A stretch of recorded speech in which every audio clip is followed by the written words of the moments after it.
Donc, Simplifions la collation s'adresse aux enfants, aux parents et aux enseignants. Notre projet est né d'un besoin exprimé par différentes instances, tant du milieu scolaire, du milieu de la santé que des parents. Lorsque d'une école à l'autre, d'une classe à l'autre, les règles varient.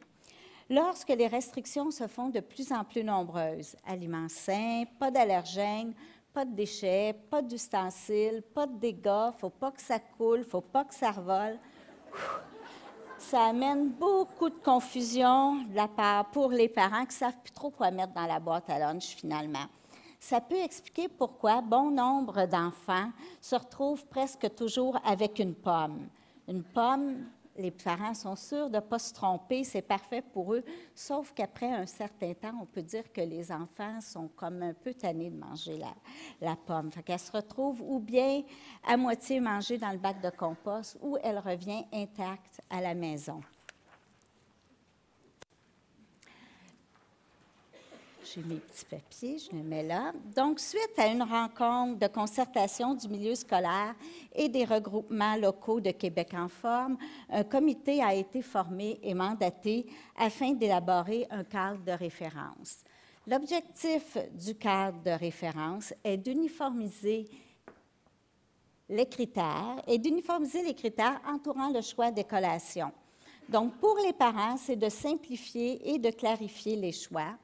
Pour les enfants, c'est de favoriser une saine alimentation, une bonne santé bucco-dentaire, augmenter la variété et la valeur nutritive des aliments ingérés. Pour les enseignants, ça a pour but de diminuer leur appréhension et encourager leur participation. Il est important de comprendre la portée d'un cadre de référence versus la politique alimentaire. La politique alimentaire, elle existe déjà, elle vient du ministère. Les nutritionnistes de la commission scolaire travaillent étroitement avec les concessionnaires afin de favoriser son déploiement. La politique encadre ce qui vient du milieu scolaire, ce qui est vendu, ce qui est offert. Le cadre de référence, lui, va orienter ce qui provient de la maison. On ne peut pas interdire à un enfant de manger ce qu'il apporte de la maison, sauf que le cadre de référence, lui, va encourager les meilleurs choix.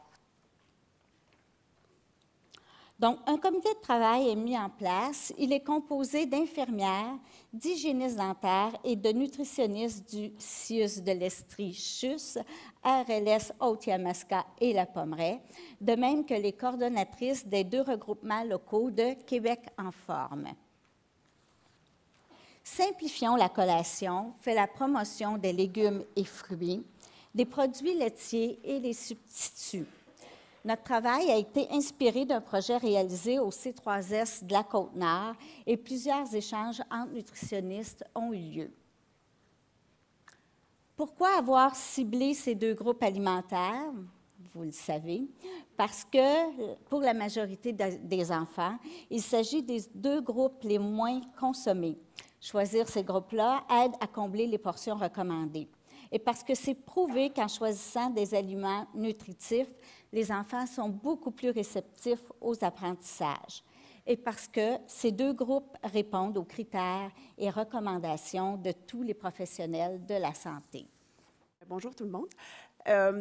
Il y a d'abord eu une présentation des orientations par le comité qui a mis en place le cadre de référence à une table de direction des écoles primaires en mars 2016.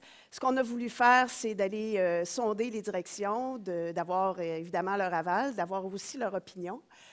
Donc, on est allé sonder via un questionnaire et 54% des directions ont répondu au questionnaire et de ces 54 %-là, 89 % étaient en accord avec les orientations proposées. Ce qu'on a pu identifier aussi à travers le questionnaire, c'est différents obstacles et des enjeux anticipés, notamment des difficultés dans les milieux défavorisés, principalement avec le mythe ou les perceptions que les aliments sains sont plus dispendieux. Aussi, la difficulté d'influencer les parents dans leur choix alimentaire. Alors ça, c'était un enjeu qui a été identifié. Puis pour le personnel, c'est comment ça sera géré et appliqué. Donc, est-ce qu'on ajoute un outil qui est difficile à comprendre, à appliquer? Est-ce qu'on ajoute une surcharge de travail dans un horaire déjà bien chargé pour nos enseignants? Les stratégies de déploiement, alors on a décidé de déployer à l'année scolaire 2016-2017. On a ciblé le groupe de maternelle première, deuxième année dans toutes les écoles du territoire de la commission scolaire du Val-des-Serres. On a ciblé ce groupe-là, d'une part parce que les parents sont probablement plus réceptifs, plus prédisposés à assimiler l'information ou au moins à l'écouter. Et d'une autre part aussi, on se disait qu'avec le temps, bon, c'est sûr qu'on y va tranquillement, mais avec le temps, on pourra rejoindre à peu près tout le monde. Année après année, les enfants vont grandir. Les frères, les sœurs aussi, qui sont peut-être dans des niveaux plus élevés, auront l'information via leurs petits frères, petites sœurs qui sont dans ce cycle-là. Les écoles, par contre, étaient quand même invitées à déployer à tous les niveaux, donc de donner l'information aussi aux autres niveaux. On a développé des outils de communication. Donc, il y a eu, premièrement, une vidéo d'information pour les directions d'école et les enseignants, qui a été transmis au mois d'août. Ensuite, on a déposé les outils qui ont été développés sur le site Web de la commission scolaire via la fenêtre pédagogique. On va vous montrer ça tantôt. Il y a une capsule vidéo Bon Coup qui a été aussi produite, qui est aussi sur le site Web de la commission scolaire. Et les deux outils principaux sont le feuillet explicatif pour les enseignants, pour les parents, de même qu'un aimant qui a été fait aussi, un petit rappel visuel.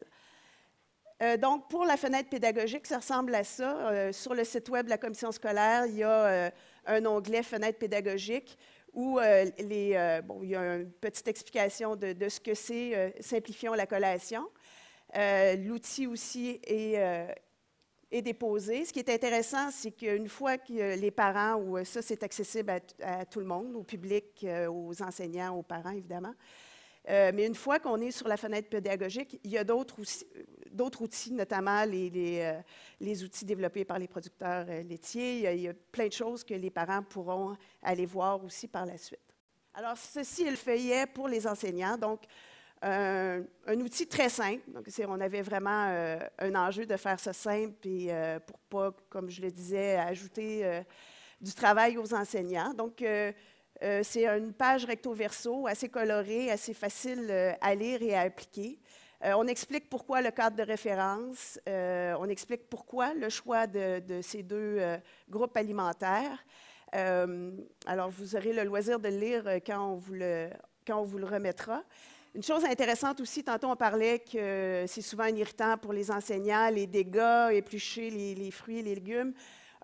On rappelle l'importance de développer la motricité, la coordination pour les enfants. Alors, évidemment, d'accepter que ça fasse partie de la routine des enfants et de tolérer ce genre de comportement. Le feuillet pour les parents, aussi très coloré, très simple. Je vous ai parlé tantôt d'un enjeu concernant le coût des aliments.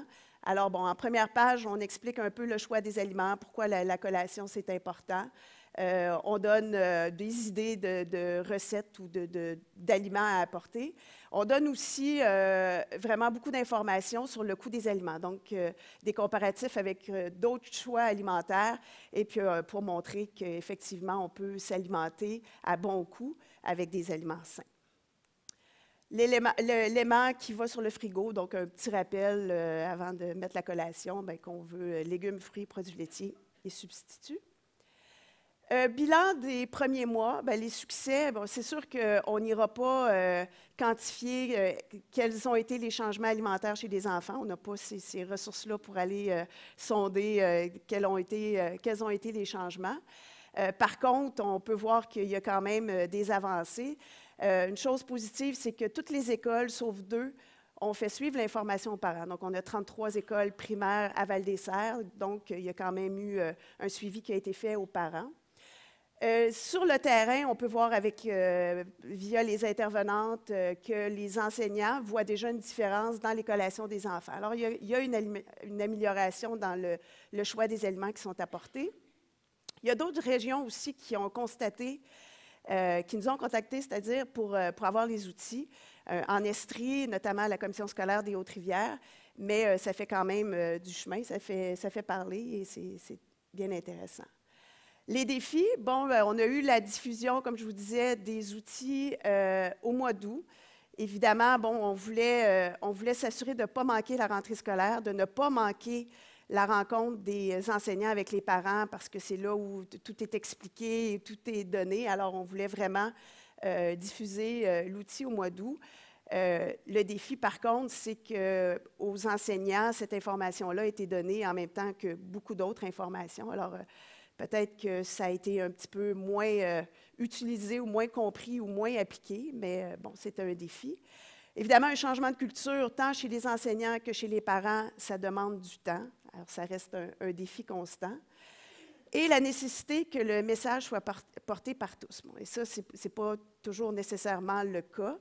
Dans un monde idéal, on aurait nos intervenants qui pourraient diffuser le message vivo à chaque école, puis à chaque classe. Évidemment, on n'a pas les ressources pour le faire. Alors, on doit se rabattre sur les outils qu'on a développés, mais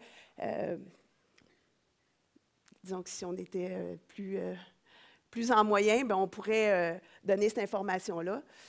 Mais tranquillement, comme je vous disais, ça peut faire des petits. La suite de nos outils ou de notre comité, on va faire un rappel durant le mois de la nutrition. Alors, ce sera peut-être un moment plus propice, justement, pour que les enseignants prennent l'information, puis l'appliquent, puis à la prochaine rentrée, pourront utiliser davantage ces outils-là.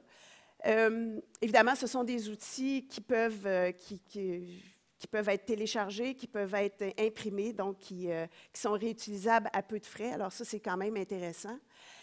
Les outils aussi seront remis aux enfants qui participent à Passepartout. Alors pour nous, ça représente 900 familles. Puis encore une fois, les frères, les sœurs peuvent en bénéficier. Puis on sait que ça, c'est vraiment un moment où les parents sont très, très réceptifs. Donc, ils veulent l'information, veulent prendre le bon pli, entre guillemets. Alors, c'est un moment très privilégié pour pouvoir donner de l'information. Éventuellement, on voudrait intégrer le feuillet dans les agendas. Ça ne se fera pas l'année prochaine, mais éventuellement, ça pourra le faire. Donc, l'outil restera, parce que l'agenda suit les enfants durant toute l'année, alors l'outil restera disponible. Et bien entendu, le feuillet sera réimprimé par la commission scolaire et sera remis, encore une fois, à la prochaine rentrée scolaire. On a une capsule Bon Coup, on ne vous la présente pas aujourd'hui, vous aurez le lien, alors vous pourrez aller voir comment ça a été perçu par les enseignants, comment ça a été perçu par les parents et les élèves. Voilà pour moi. Merci.